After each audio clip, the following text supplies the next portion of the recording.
যেতে হয়। তো সেই জন্যে আজকে একটা টোকেন স্ট্রাইক করা হয়েছে। আমাদের ডাক্তাররা সবাই এখানে আছেন, সবাই এমার্জেন্সি সেবা সব চালু আছে, ইনডোর সেবা সব চালু আছে, কিন্তু আজকে ওপিডিতে কোনো পেশেন্ট এনারা দেখছেন না।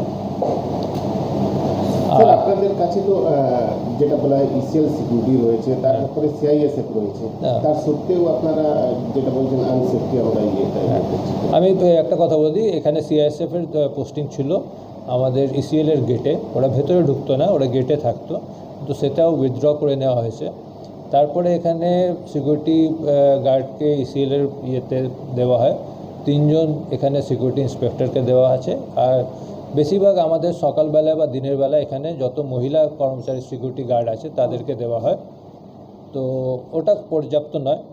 আপনি দেখবেন আমাদের গেট ভাঙা আছে, এখানে বাইরের লোক যখন তখন যে ইচ্ছা ঢুকতে পারে। এর আগেও অনেকগুলো ইনসিডেন্টস হয়েছে যেখানে বাইরের লোক এসে আমাদের সিকিউরিটি গার্ডকেই মেরেছে। এটা আমরা কমপ্লেনও করেছিলাম, এটা নিয়ে এটা পুলিশ ফাঁড়িতেও আমরা জানিয়েছিলাম এমনি ঘটনা ঘটেছে বলে।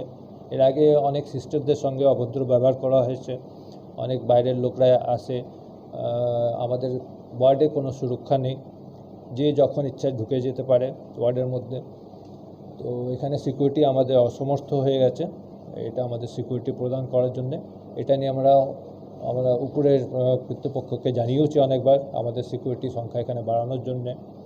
তো এটা আমি চাইবো আমাদের ম্যানেজমেন্টের কাছ থেকে কি আমাদের এখানে ফুল প্রুফ সিকিউরিটি অ্যারেঞ্জমেন্ট থাকুক, কেন কি আমাদের এখানেও রাত্রে মহিলারা অনেক ডিউটি করে, সিস্টাররা ডিউটি করে, সাফাই কর্মচারী মেয়েরা আছে, ডাক্তাররা আছে কলে, তো তাদের সুরক্ষা তো আমাদের দায়িত্ব।